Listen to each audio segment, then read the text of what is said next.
शायद आपको सुनने में अचरज लगे, लेकिन एक मंदिर वाकई ऐसा है जो दिन में 2 बार कुछ पल के लिए गायब हो जाता है और फिर अपने आप ही मूल रूप में आ जाता है। परमपिता शिव का यह मंदिर गुजरात के वडोदरा शहर से 60 किलोमीटर की दूरी में स्थित कविकंबोई गांव में है। यह मंदिर अरब सागर में खंपात की खाड़ी के किनारे स्थित है। समुद्र के बीच में स्थित होने की वजह से इसकी खूबसूरती देखने लायक है। समुद्र के बीच स्थित होने के कारण न केवल इस मंदिर का सौंदर्य बढ़ता है, बल्कि एक अनोखी घटना भी देखने को मिलती है। इस मंदिर के दर्शन केवल कम लहरों के समय ही किए जा सकते हैं। ऊंची लहरों के समय पर यह मंदिर डूब जाता है।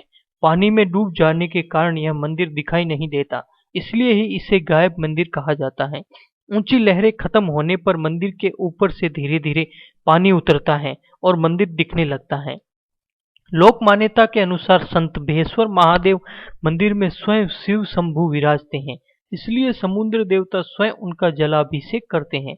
लहरों के समय शिवलिंग पूरी तरह से जलमग्न हो जाता है और यह परंपरा सदियों से चली आ रही है। यहाँ स्थित शिवलिंग का आकार 4 फुट ऊंचा और 2 फुट को घेरे वाला है। इस प्राचीन मंदिर के पीछे अरब सागर का सुंदर नजारा नजर आता है। स्थानीय पुजारियों के मुताबिक संत भेश्वर मंदिर में विराजमान भगवान नीलकंठेश्वर का जलाभिषेक करने के लिए स्वयं समुद्र देवता पधारते हैं। जवार के समय शिवलिंग पूरी तरह से जलमग्न हो जाता है। उस समय वहां किसी के भी प्रवेश की अनुमति नहीं है। यहाँ दर्शन के लिए आने वाले भक्तों के लिए खास तौर पर पर्चे बांटे जाते हैं, जिसमें ज्वार भाटा आने का समय लिखा होता है, ताकि उस वक्त मंदिर में कोई प्रवेश न करे। मंदिर दिन में सुबह और शाम को पल भर के लिए ओझल हो जाता है और कुछ देर बाद उसी जगह वापस भी विराजमान वापस आ जाता है। पुराणों में इस तीर्थ का वर्णन है। इस तीर्थ का उल्लेख शिव पुराण में रुद्र संहिता के 11 अध्याय में मिलता है, जो इस शिव धाम के अति प्राचीन होने का प्रमाण है। स्कंद पुराण में इस मंदिर के निर्माण के संबंध में काफी विस्तार से चर्चा की गई है। कथा के अनुसार राक्षस ताड़कासुर ने अपनी कठोर तपस्या से भोले शिव को प्रसन्न कर लिया था। जब शिव उसके सामने प्रकट हुए तो उसने वरदान मांगा कि उसे कोई न मार सके। इस पर शिव ने कहा, यह तो असंभव है। इस पर असुर ने वर मांगा कि उसे सिर्फ शिव का पुत्र ही मार सकता है, वह भी 6 दिन की आयु का। तब भगवान भोलेनाथ ने उसे वरदान दे दिया। वरदान मिलते ही ताड़कासुर ने तीनों लोकों में हाहाकार मचाना शुरू कर दिया। तब देवता गणों की विनती पर भगवान भोलेनाथ के 6 वर्षीय पुत्र कार्तिकेय ने ताड़कासुर का वध कर दिया। वधोपरांत कार्तिकेय को ज्ञात हुआ कि ताड़कासुर ने उनके पिता भोलेनाथ का परम भक्त था।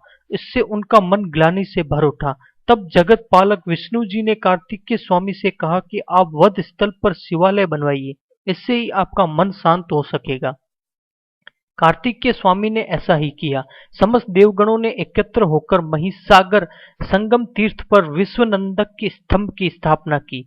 पश्चिम भाग में स्थापित स्तंभ में भगवान शंकर स्वयं आकर विराजमान। तब से ही इस तीर्थ को संत भेश्वर कहा जाता है। संत भेश्वर महादेव में महाशिवरात्रि और हर अमावस्या पर मेला लगता है।